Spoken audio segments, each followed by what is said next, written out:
अस्सलाम वालेकुम। इस वीडियो में हम लोग हमारी जो प्लेलिस्ट है micro processor programming and interface, उसमें आगे के टॉपिक्स हम लोग कवर करेंगे। पिछली लेक्चर में हमने लेक्चर नंबर 4 तक हमारी बात हो चुकी थी, तो इसमें हम लोग लेक्चर 5 से स्टार्ट करेंगे।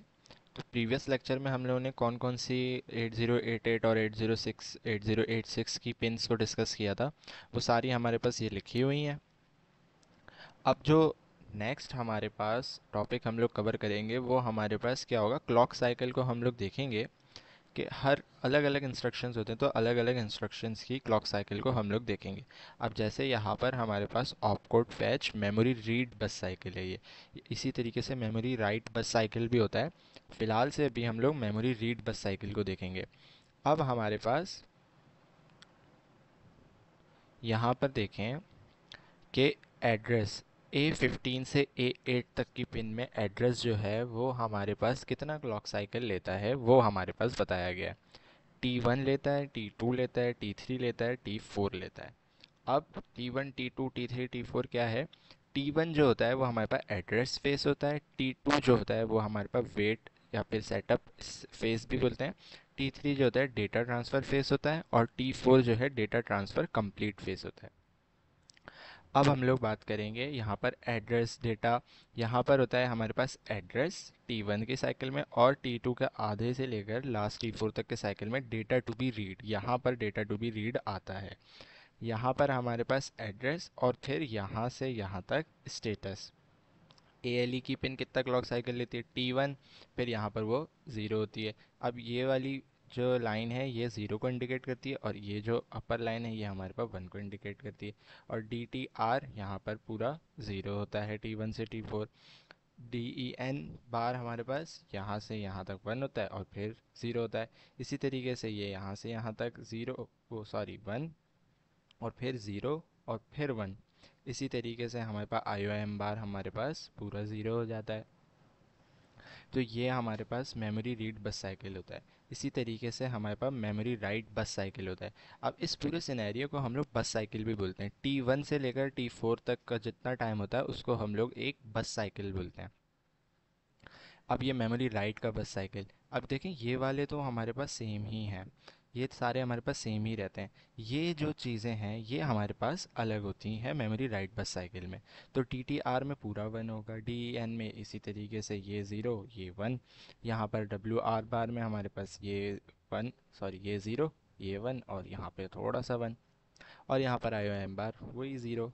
इसी तरीके से आगे राइट बस साइकिल। अब मैंने इसकी चीज़ें भी लिखी हुई हैं, जैसे ये एड्रेस A15 से A8 होता है, तो पूरे साइकिल T1 से T4 में ये lines high byte of memory address को रिप्रेजेंट करते हैं। एड्रेस डेटा AD7 से AD0 की पिंस में जो होता है, एड्रेस लाइन और डेटा लाइन दोनों सर्व करेंगे, ये एड्रेस लाइन भी सर्व करेंगे और डेटा लाइन भी सर्व करेंगे। During T1 address and data lines, during T2 से T4, तो जब तक T1 चल रहा है तब तक एड्रेस लाइन सर्व करेंगे, जब T2 से T4 हो जाएगा तो डेटा लाइन सर्व करेंगे। इसी तरीके से यहाँ पर एड्रेस स्टेटस A19 या फिर S6 से लेकर S3, या फिर A19 से लेकर A16। फर्स्ट क्लॉक साइकिल जो हमारे पास T1 है, T1 में ये remaining higher address bits A19 to A16 को कैरी करेगा। फिर T1 के बाद ये स्टेटस सिग्नल एक्ट करेगा ताकि पता लगे कि क्या ऑपरेशन करना है, ऑपकोड फैच करना है या फिर मेमोरी रीड करना है या फिर राइट करना है।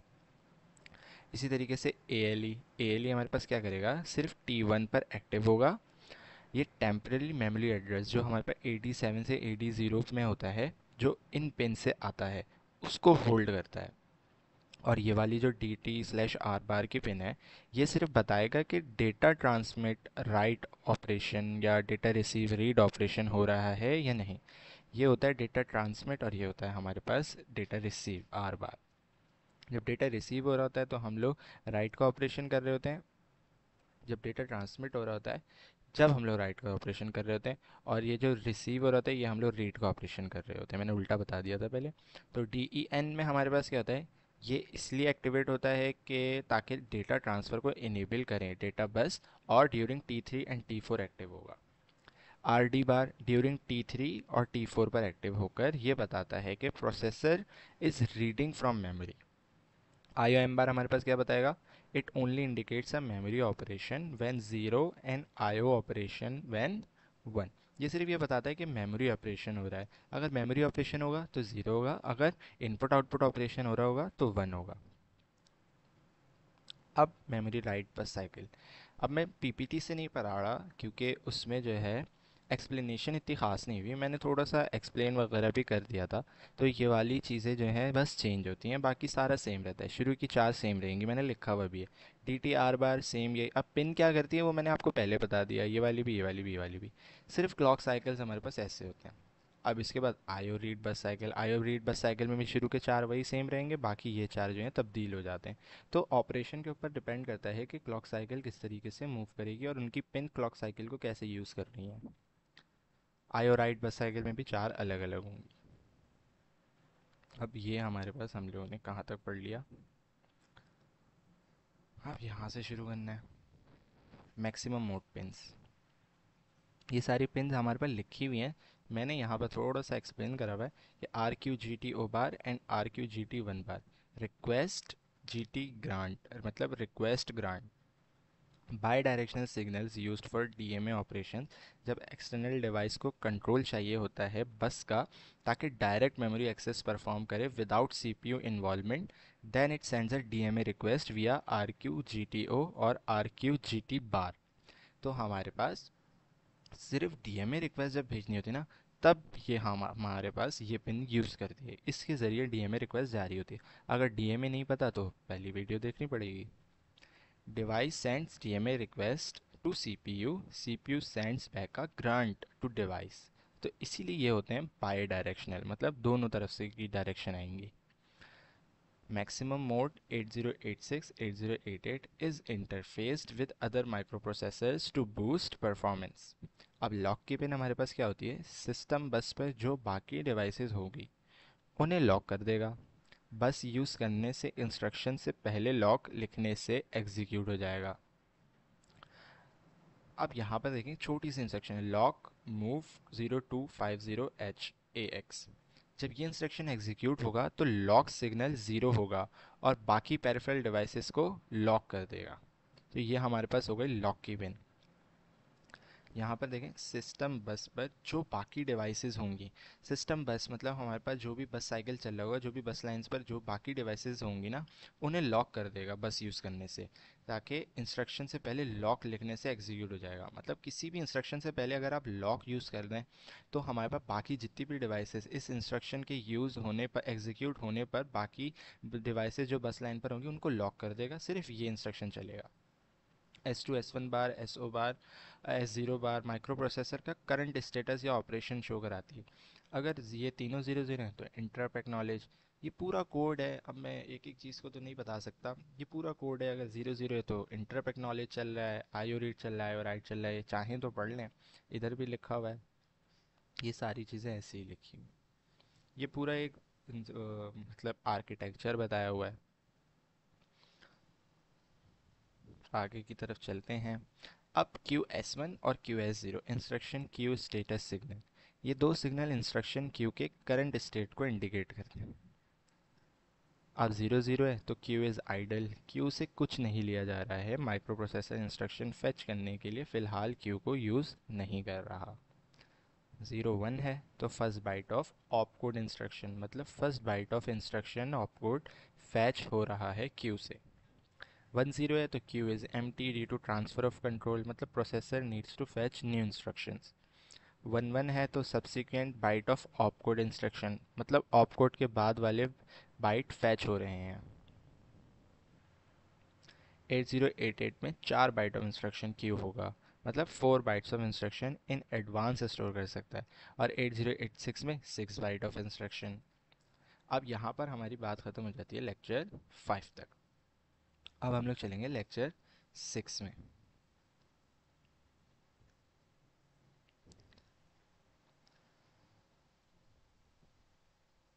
लेक्चर 6 में हम लोग डिस्कस करेंगे इंटरनल आर्किटेक्चर। प्रीवियस हम लोगों ने क्या पढ़ लिया, ये सारी चीज़ें हम लोगों ने पढ़ ली, ये सब पढ़ लिया। अब इसमें हम लोग क्या एग्जीक्यूशन यूनिट, बस इंटरफेस यूनिट, ये पढ़ेंगे। टू लॉजिकल पार्ट्स में डिवाइड होता है, एग्जीक्यूशन यूनिट, बस इंटरफेस यूनिट। एग्जीक्यूशन यूनिट क्या करता है, ये लिखा हुआ। बस इंटरफेस यूनिट क्या करता है, ये लिखा हुआ। एग्जीक्यूशन यूनिट हमारे पास इस तरीके से वर्क करेगा। ये सारी चीज़ें बताई हुई, सिर्फ थ्योरी है इसलिए मैं इतना डिस्कस नहीं करना चाह रहा। सिर्फ थ्योरी, एक दफ़ा पढ़ भी लें तो काफ़ी है। सिर्फ ये बताया होगा कि क्या चीज़ करेगा क्या नहीं करेगा। ये हमारे पास इंटरनल रजिस्टर्स बताए हुए हैं, क्या कौन कौन से रजिस्टर क्या क्या कर रहे होते हैं। अब यहाँ चलते हैं, ये भी वही बात लिखी हुई है, मैंने सिर्फ थ्योरी पढ़ाई हुई। तो असल चीज़ जो इसमें पढ़ने वाली है वो है हमारे पास ये फ्लैग रजिस्टर। तो यहाँ पर ये देखें 16 है, 1 2 3 4 5 6 7 8 9 10 11 12 13 14 15 और ये 16। कितने तरह के फ्लैग होंगे, 1 2 3 4 5 6 7, 7 स्टेटस फ्लैग्स होंगे। सी किसको रिप्रेजेंट करेगा, carry flag, parity flag, auxiliary carry flag, zero flag, sign flag, overflow flag, undefined flag. अब ये होते क्या हैं, इनको एक एग्जाम्पल से अगर आप समझेंगे तो ज़्यादा इजीली हमारे पास समझ में आ जाएगा बात। अब देखें एग्जाम्पल, आप लोग देखें कि हमारे पास स्टेटस फ्लैग की एक एग्जांपल है कि हमें मूव कराना है 4068 AX में और ऐड कराना है 72A9। तो इन दोनों को बेसिकली हम लोग को ऐड कराना है। ये हमारे पास हेक्साडेसिमल में, ये जो H होता है ये हेक्साडेसिमल को रिप्रेजेंट करता है। ये दोनों नंबर हेक्साडेसिमल है। तो बिट नंबर हमने लिख दिया कि कितने होते हैं, 0 से 15। 4068 लिख दिया, बाइनरी में 4068 को कन्वर्ट करना पड़ेगा बाइनरी में। इसको भी बाइनरी में कन्वर्ट करेंगे। आंसर क्या आएगा, अब सिर्फ ऐड कराना है। तो ऐड मैं बता देता हूँ आपको। पहले बताता हूँ फ्लैग रजिस्टर क्या करता है। Flag register is a special purpose register used in the CPU to store various status bits flags. सारे फ्लैग्स के स्टेटस बिट्स को स्टोर करता है। कैरी फ्लैग क्या होता है, 1 होगा अगर अर्थमेटिक ऑपरेशन का रिजल्ट कैरी आएगा out of the most significant bit, वरना 0।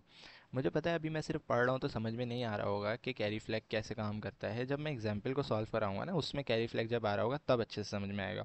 अभी सिर्फ पढ़ के बता रहा हूँ मैं। पैरिटी फ्लैग में क्या है, लास्ट ऑपरेशन के रिजल्ट में अगर नंबर ऑफ वंस इवन होंगे तो फ्लैग 1 होगा, अगर ऑड होंगे तो 0 होगा। ऑक्सिलरी कैरी फ्लैग 1 जब होगा जब लोअर निबल से कैरी हायर निबल में जाएगा, otherwise 0, applicable in only 8 bit instruction. अब अगर 8 बिट का इंस्ट्रक्शन है, लोअर निबल ये होता है, हायर निबल ये होता है। अगर यहाँ से कैरी इधर जा रही है ना, इस नंबर से कैरी इधर जा रही है, तो हमारे पास ऑक्सिलरी कैरी फ्लैग हमारे पास क्या होगा, 1, अदरवाइज 0। ज़ीरो फ्लैग क्या, अगर रिजल्ट ज़ीरो आएगा तो ज़ीरो लिखेंगे, अगर अगर 1 if the result of operation is zero, अगर ज़ीरो आएगा रिजल्ट ऑफ ऑपरेशन तो 1 लिखेंगे ज़ीरो फ्लैग, अगर ज़ीरो नहीं होगा तो ज़ीरो लिखेंगे। साइन फ्लैग, सेट टू 1 जब किसी ऑपरेशन का रिजल्ट नेगेटिव आए, अदरवाइज 0, तो साइन ऑपरेशन जो है वही लिखा जाता है जो मोस्ट सिग्निफिकेंट बिट में हमारे पास लिखा जाएगा। अब 0 ओवरफ्लो फ्लैग, ओवरफ्लो फ्लैग कब होता है, जब 1 होगा जब किसी ऑपरेशन का रिजल्ट काफ़ी बड़ा होगा रेंज ऑफ साइन नंबर से। मतलब अगर मैं 96 और 66 को प्लस कराऊं तो हमारे पास आंसर ऐसा आए जो आ ही नहीं सकता, जो बिल्कुल रेंज से बाहर हो। जैसे 10 + 10 कराऊं तो आंसर जो है 20 आना चाहिए। फ़र्ज़ कर लें कि मैं इधर 10 + 10 कराऊं, आंसर हमारे पास 30 आ जाए, तो ओवरफ्लो फ्लैग हमारे पास 1 हो जाता है, क्योंकि रिजल्ट जो है रेंज से बाहर हो गया। अब जैसे 96 और 66 लिखा हुआ है, 96 ऐसे लिखा, 66 ऐसे लिखा, दोनों पॉजिटिव नंबर है तो 0 0 शो करा रहा है साइन बिट। ये होते हैं हमारे पास sign bit. Most significant bit हमारे पास साइन बिट होता है। 0 + 0 0, 0 + 1 1, 0 + 0 0 0 0, 1 + 0 1, 1 + 1 कितना होता है 10, 0 और यहाँ पर 1। This overflow is called sign bit overflow. Sign bit is not part of the original number. तो हमारे पास आंसर इतना आया था, लेकिन यहाँ पर एक बिट और ज़्यादा चला गया हमारे पास, नंबर्स की रेंज रिजल्ट की रेंज से बाहर चला गया, तो इसीलिए यहाँ पर 1 हो गया। Sign numbers go out of their range after an arithmetic operation. Undefined और reserve bits in flag register. Status flags example हम लोग करेंगे, वही वाली एग्जाम्पल है जो उस पीपीटी में कराई हुई है। ऐड कराना है, move 4068H hexadecimal value into the AX register. मतलब ये इंस्ट्रक्शन लिखा हुआ है तो इसका मतलब क्या है, इसको इसमें मूव कराना है, इसको इसमें ऐड कराना है। अब AX में क्या मौजूद है, ये, तो AX में क्या मौजूद है, ये, तो इसको ऐड कराना है इसमें। सही है, 4068 लिख दिया, 72A9 लिख दिया। 4068 का बाइनरी लिख दिया, 72A9 का बाइनरी लिख दिया। 0 + 1 1, 0 + 0 0, 0 + 0 0, 1 + 1 10, 0 से 0 इधर 1 इधर। अब देखिए कैरी चला गया, लोअर निबल से हायर निबल में कैरी चला गया, इस चीज़ को याद रखिएगा। ऑक्सिलरी कैरी फ्लैग में अब क्या आएगा, 1 आएगा, क्योंकि लोअर निबल से हायर निबल में हमारे पास कैरी चली गई है। अब 1 + 0 1, 1 + 1 10, 0 यहाँ 1 ऊपर, 1 + 1 10, 10 + 0 10, 0 यहाँ 1 ऊपर, 1 + 1 10, 0 यहाँ 1 ऊपर, 10 1 + 0 1, 1 + 0 1, 1 आ गया, 0 + 1 1, 0 + 0 0, 0 + 0 0, 0 + 1 1, 0 + 1 1, 1 + 1 हमारे पास क्या होता है 10, 0 यहाँ 1 ऊपर, 1 + 0 1, 1 + 0 1। अब ये वाला आंसर आ गया B311। कैसे आया, बाइनरी से हेक्साडेसिमल कन्वर्ट कर लिया। कैरी फ्लैग 0 क्यों आया, क्योंकि मोस्ट सिग्निफिकेंट बिट में हमारे पास कैरी नहीं आई। अब मुझे पता है आप लोग कंफ्यूज हो रहे होंगे कि मोस्ट सिग्निफिकेंट बिट तो ये था, यहाँ पर तो कैरी आई है। ऐसा नहीं है, यहाँ से कैरी आगे जानी चाहिए। अगर इधर होता ना 1 + 1 10 हो जाता, 0 इधर आता 1 इधर जाता, तो यहाँ पर आता कैरी फ्लैग 1, क्योंकि मोस्ट सिग्निफिकेंट बिट से कैरी गई ही नहीं। मैं इसमें कैरी आ तो सकती है लेकिन इससे कैरी जा नहीं सकती, अगर जाएगी तो कैरी फ्लैग 1 हो जाएगा, अदरवाइज 0। पैरिटी फ्लैग 0 क्यों है, odd number of one. Answer में देखें कितने वन है, 1 2 3 4 5 6 7, तो 7 हमारे पास ऑड नंबर है। ऑड नंबर होगा तो हम ऑड नंबर ऑफ वंस होंगे, तो पैरिटी फ्लैग हमारे पास 0 होगा। Auxiliary carry flag lower nibble से जो है, इसमें भी देखें बताया हुआ है, carry is generated from bit 3 two bit 4। Bit 1 bit 0 bit 1 bit 2 bit 3 bit 4, bit 3 से बिट 4 में कैरी गया था, यहाँ से यहाँ गया था ना कैरी, इसीलिए यहाँ पर 1 आ गया। जीरो फ्लैग, आंसर 0 आया है क्या, नहीं आया, इसीलिए 0। साइन फ्लैग, साइन फ्लैग ये होता है, इसका साइन क्या है, 1 है ना, तो नेगेटिव नंबर आया तो हमारे पास 1। ओवरफ्लो फ्लैग, रिजल्ट रेंज में आ ही नहीं रहा है भाई, क्योंकि यहाँ पर देखें नेगेटिव आ गया, रिजल्ट तो रेंज में आ ही नहीं रहा, इसीलिए 1 लिख दिया, तो यहाँ पर हो गया। अब ये होते हैं हेक्साडेसिमल, ये होते हैं बाइनरी। 0 ऐसे लिखा जाता है, 1 ऐसे लिखा है, ये पढ़ लीजिए अगर चाहें तो, चाहें तो स्क्रीनशॉट ले लें। इधर भी देखें, यहाँ पर भी हमारे पास S2 positive number added to get a negative number, तो ऐसा पॉसिबल नहीं है ना मैं दो पॉजिटिव नंबर को ऐड कराऊँ और आंसर नेगेटिव आ जाए, इसीलिए रेंज में नहीं आया रिजल्ट, तो ओवरफ्लो फ्लैग हमारे पास क्या हो गया, 0, oh sorry 1।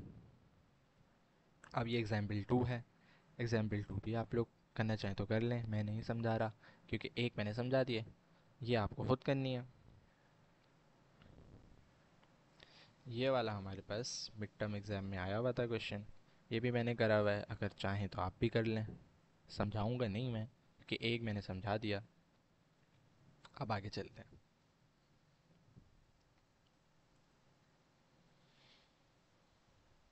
Move S B मतलब move string byte. This instruction moves a byte from the memory location in the source segment DSSI, where SI is the source index register, to the destination segment ESDI, where DI is the destination index register। ये हमारे पास क्या करता है, instruction move कराता है byte from the memory location the source segment, source segment की memory location में मूव कराएगा बाइट। अगर जब ऐसा ही हमारे पास क्या है, source index register to the destination segment, where D I जो है डेस्टिनेशन इंडेक्स रजिस्टर है। अब डायरेक्शन फ्लैग अगर ज़ीरो होता है तो मतलब आगे की तरफ हम लोग जा रहे हैं, आफ्टर ईच बाइट ट्रांसफ़र, मतलब moving forward after each byte transfer, एक बाइट ट्रांसफ़र होगा तो आगे जाएगा। तो हमारे पास डी आई में हमारे पास जो हमारे पास डेस्टिनेशन इंडेक्स रजिस्टर है उसमें 1+ ऐड हो जाएगा, फिर 1+ ऐड होकर जो एड्रेस आएगा उसमें अगली बाइट स्टोर होगी, और इसी तरीके से एस आई में भी इंक्रीज बाय 1 हो जाएगा। अगर D F zero, direction flag zero है, डायरेक्शन फ्लैग 1 है तो पीछे की तरफ बैकवर्ड -1 हो जाएगा। ये हो गया, ये सिर्फ थ्योरी है, ये इंस्ट्रक्शन। यहाँ पर हमारे पास लेक्चर 6 भी ख़त्म हो जाता है। छोटी सी चीज़ ये भी इंस्ट्रक्शन है, ये भी मैं बताता हूँ।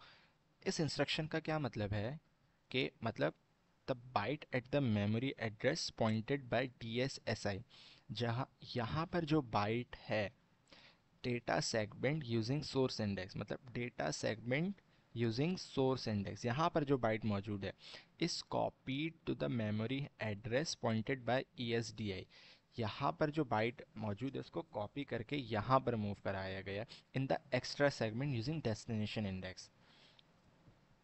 मतलब यहाँ से डेटा उठाकर यहाँ डाल दिया गया। तो यहाँ तक बात हो गई हमारी लेक्चर 6 तक।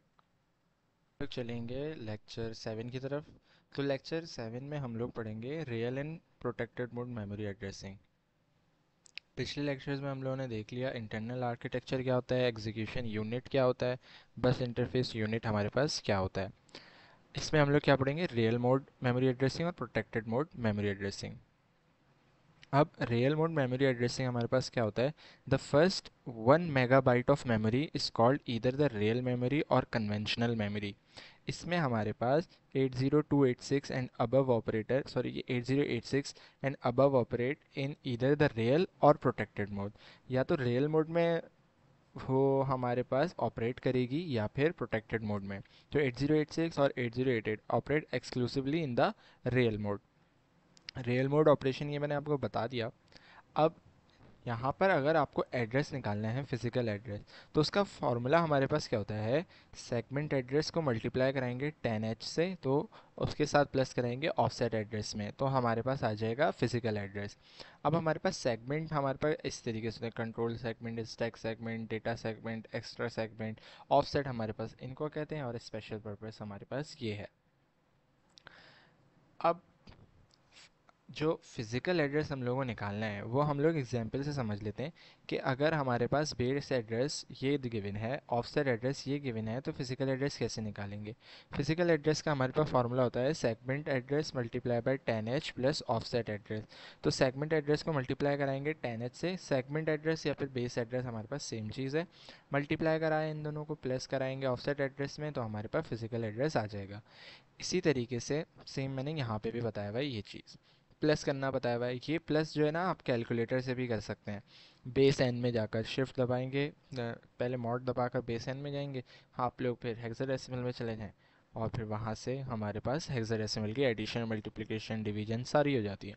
अब एग्जांपल 2 हम लोग देखते हैं कि भाई ऑफसेट एड्रेस हमारे पास गिवन था, फिजिकल एड्रेस हमारे पास गिवन था, बेस एड्रेस निकालना था। तो फिजिकल एड्रेस का फॉर्मूला होता है base address multiply by 10h plus का ऑफसेट एड्रेस।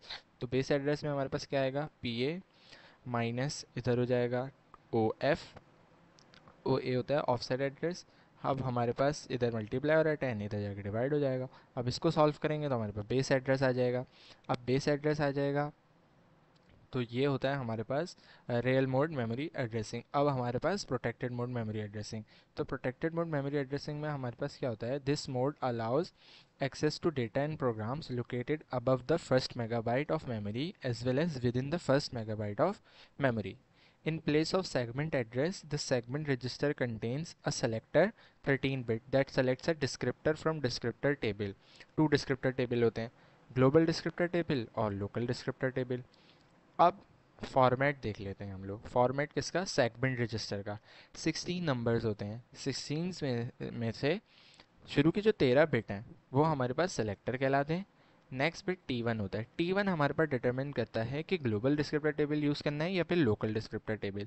अगर T1 हमारे पास 0 है तो ग्लोबल डिस्क्रिप्टर टेबल, अगर T1 1 है तो लोकल डिस्क्रिप्टर टेबल।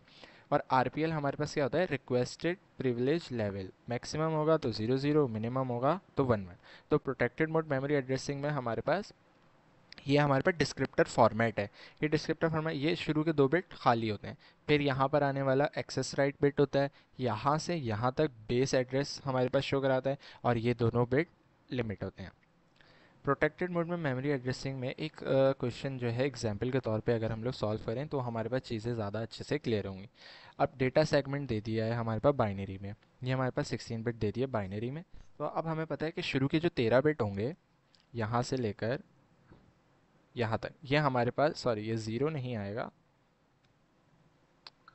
1 से लेकर है ये, 1 से लेकर यहाँ तक जो भी बिट होंगे हमारे पास वो हमारे पास सेलेक्टर होंगे। ये जो 0 है ये हमारे पास T1, अब T1 0 है तो ग्लोबल डिस्क्रिप्टर टेबल। बाकी के 2 बिट हमारे पास RPL 00 है तो हमारे पास मैक्सिमम है। अब डिस्क्रिप्टर टेबल में से हम लोग को कौन कौन सी वैल्यूज़ निकालनी पड़ेंगी, बेस, लिमिट और एक्सेस राइट। अब राइट पे देखें ग्लोबल डिस्क्रिप्टर टेबल हमारे पास गिवन है। अब हम लोग को पता है शुरू के 2 बिट हमारे पास क्या होते हैं, खाली होते हैं, तो इन दोनों को छोड़ दिया। तीसरा आने वाला बिट हमारे पास क्या होता है, एक्सेस राइट। तो एक्सेस राइट की वैल्यू क्या होगी, 92H, और उसके बाद आने वाली वैल्यू हमारे पास शुरू हो जाती है बेस। यहाँ से 3 बिट हमारे पास बेस के होते हैं, तो बेस की वैल्यू क्या हो गई 10 0 0 0 0। उसके बाद लास्ट के दो जो बिट होते हैं वो हमारे पास लिमिट होते हैं, तो लिमिट हमारे पास क्या हो गई 0 0 एफ एफ। तो बेस भी आ गया, लिमिट भी आ गया, एक्सेस राइट भी आ गया। अब सेगमेंट स्टार्ट कहाँ से होता है, बेस से, तो यहाँ से सेगमेंट स्टार्ट है और एंड कहाँ पे होगा, यहाँ पर। तो अगर मैं बेस में लिमिट की वैल्यू प्लस कर दूँ तो हमारे पास सेगमेंट एंड एट्स का एड्रेस आ जाएगा, मतलब सेगमेंट कहाँ ख़त्म हो रहा है उसका एड्रेस आ जाएगा। तो सेगमेंट कहाँ ख़त्म होता है, बेस प्लस लिमिट। बेस की वैल्यू को लिमिट में मैं प्लस करूँगा तो हमारे पास आंसर आ जाएगा 1000 FFH। अब ये हमारे पास एक और डिस्क्रिप्टर टेबल होता है, जैसे लोकल डिस्क्रिप्टर टेबल हम लोग कह सकते हैं। अब इसका फॉर्मेट अलग होता है। अब इसमें अगर आपको पूछा हुआ हो, सॉरी ये ग्लोबल डिस्क्रिप्टर नहीं, सॉरी सॉरी, ये हमारे पास एक अलग फॉर्मेट होता है। अगर क्वेश्चन में बोला हुआ कि जी डी ए वी और हमारे पास इन दोनों की वैल्यू बताएं तो आपको ये वाला टेबल यूज़ करना पड़ेगा। इसमें भी सेम वही है, यहाँ से लेकर यहाँ तक वैल्यू बेस, ये बेस है, ये बेस है, ये बेस है, ये बेस है, ये लिमिट, ये एक्सेस राइट, ये जी डी, ये ज़ीरो फिक्स्ड होता है, ये ए वी की वैल्यू और यहाँ पर लिमिट। अब अगर जी ज़ीरो है, ये वाला जी, ये अगर जी ज़ीरो आ गया तो सिंपल लिमिट होगी, सिंपल जो लिमिट होगी वही वैल्यू होगी। लेकिन अगर लिमिट वन है, सॉरी जी अगर वन है, अगर इस जी की वैल्यू आप सवाल सॉल्व कर रहे हैं और जी की वैल्यू वन आ गई, तो आपकी लिमिट क्या होगी, लिमिट जो है आपको मल्टीप्लाई करानी पड़ेगी 4k से। मतलब जो भी ये दो बिट होंगे इन दोनों को मल्टीप्लाई कराना पड़ेगा एफ एफ एफ से। थ्री, सॉरी 4f लिखे हुए ना, 1 2 3, 3f से मल्टीप्लाई कराना पड़ेगा। अगर डी ज़ीरो है, the instruction are 16 bit, 16 bit offset address and 16 bit register. अगर डी वन है तो the instruction are 32 bit instructions, ये वाला डी। अगर ये डी, अगर ये डी ज़ीरो है तो इंस्ट्रक्शन 16 बिट इंस्ट्रक्शन है, 16 बिट ऑफसेट एड्रेस आएगा और 16 बिट रजिस्टर होंगे। और अगर डी वन है तो इंस्ट्रक्शन जो है हमारे पास 32 बिट इंस्ट्रक्शन है। अगर ए वी ज़ीरो आ रहा है तो सेगमेंट अवेलेबल नहीं है, अगर ए वी वन है तो सेगमेंट अवेलेबल है। इस तरीके से हम लोग सॉल्व करते हैं। तो यहाँ पर हमारे पास लेक्चर 7 भी ख़त्म हो जाता है। आई होप आप लोगों को आज की वीडियो में टॉपिक समझ में आए होंगे। अगर कोई भी सवाल है तो आप लोग मुझसे पूछ सकते हैं कमेंट बॉक्स में। मिलते हैं अपनी नेक्स्ट वीडियो में, तब तक के लिए अल्लाह हाफिज़।